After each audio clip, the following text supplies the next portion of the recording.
Hola, ¿qué tal? ¿Cómo están? Como ustedes se darán cuenta, el día de hoy invité a platicar con nosotros con Adolfo Caram, un especialista, doctor en Derecho y especialista en temas de seguridad, sobre todo por todo lo que se ha hablado en torno a los incidentes, lamentables incidentes en el municipio de Ajalpan, y en donde pues el gobernador llamó y decretó el quitarle el mando a la policía municipal para absorberla como tal. Pero sobre todo habló de que lo más importante para evitar este tipo de circunstancias, este tipo de incidentes, lo más importante es que ya se implemente el llamado mando único. Esto también es la mayor señal de la urgencia de llevar a cabo el mando único. Es algo que yo he venido proponiendo, impulsando, y tengo confianza por las pláticas que he sostenido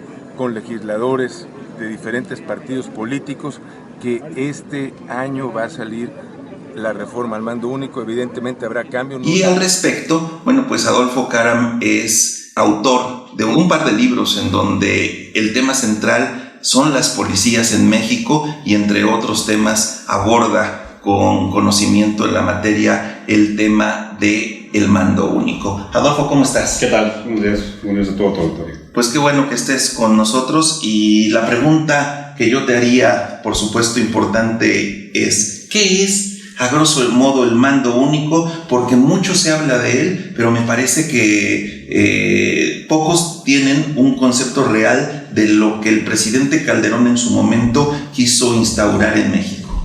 En ese gobierno, el gobierno del presidente Calderón, intentaron implementar el mando único policial, dándole a una sola persona el mando de las dos policías federales, de la Policía Federal Preventiva y de la Agencia Federal de Investigaciones.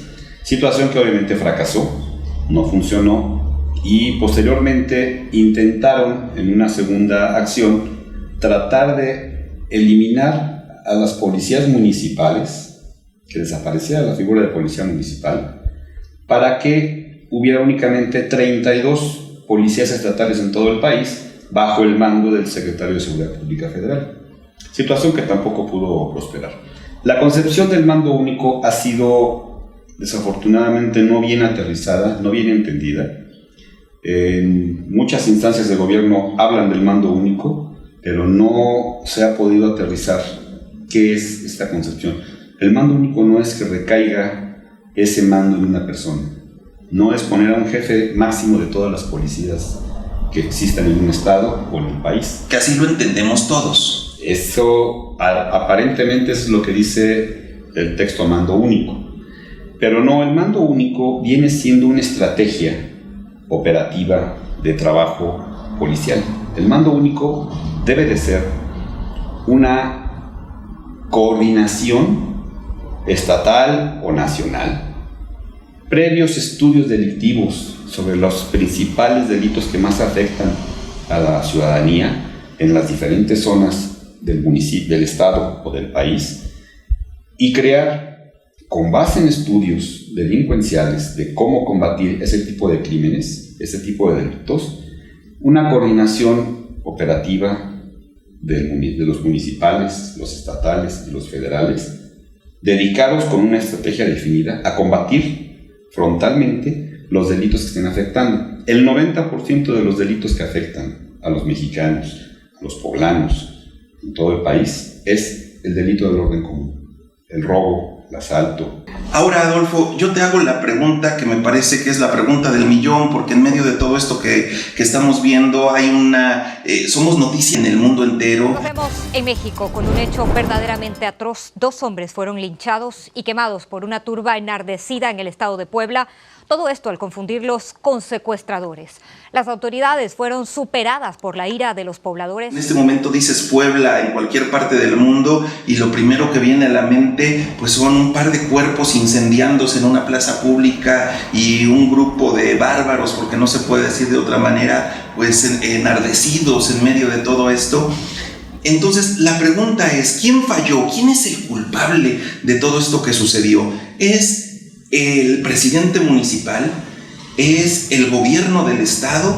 ¿O son únicamente los que participaron de manera activa en que fueron parte de esta turba y al final los homicidas materiales? Yo creo que hay una suma de circunstancias y acciones que vienen arrastrándose de tiempo atrás, como los temas de la inseguridad.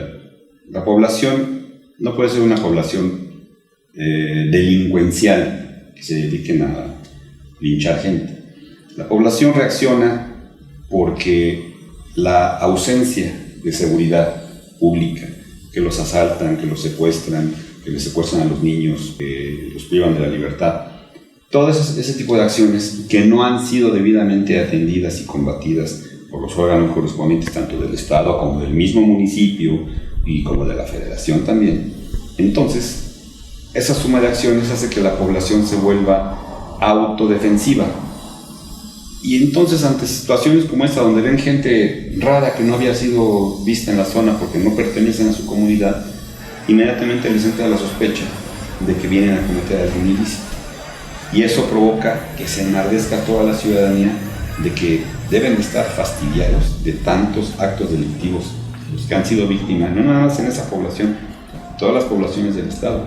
Que quieren hacerse justicia por su propia mano. A ver, Puebla, antes de que empezara este gobierno, estaba en tercer lugar a nivel nacional como uno de los estados más seguros del país. En este momento está en lugar 26, según el Sistema Nacional de Seguridad Pública. Hay una pérdida de... Hay una descomposición social, hay una pérdida de los valores de la seguridad, hay una falta de capacidad para poder garantizar la seguridad a los poblanos.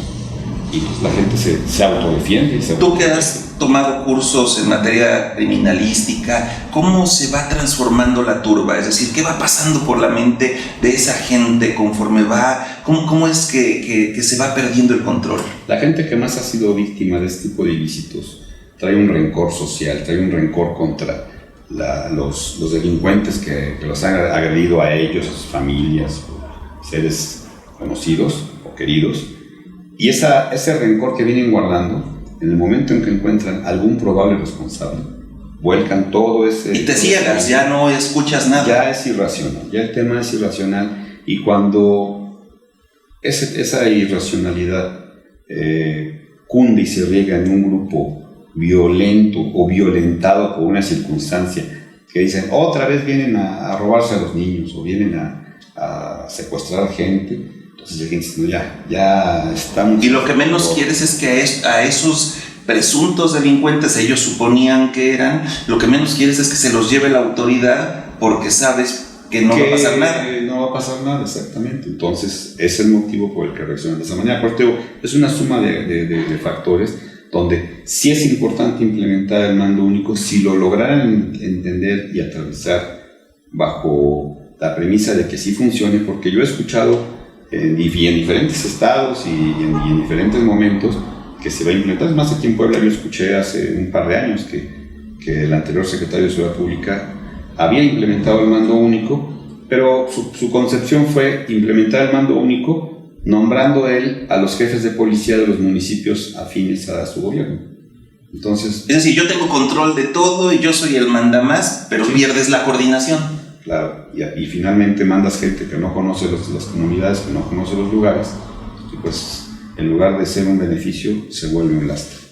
Pues Adolfo, me parece que nos dejas más en claro todo esto que a lo que le queremos encontrar explicaciones, que se sale de nuestra mente el poder pensar en ese escenario de esa barbarie como si estuviéramos en épocas remotas, como si estuviéramos en la Santa Inquisición, en donde se juzgaba públicamente y quemaban en la hoguera a una persona, en muchos de los casos inocente, y todo por una sospecha. Pero qué triste que esto suceda en pleno 2015. Pues ojalá encuentre el gobierno el rumbo adecuado por el bien del pueblo y de los poblanos. Gracias, Adolfo.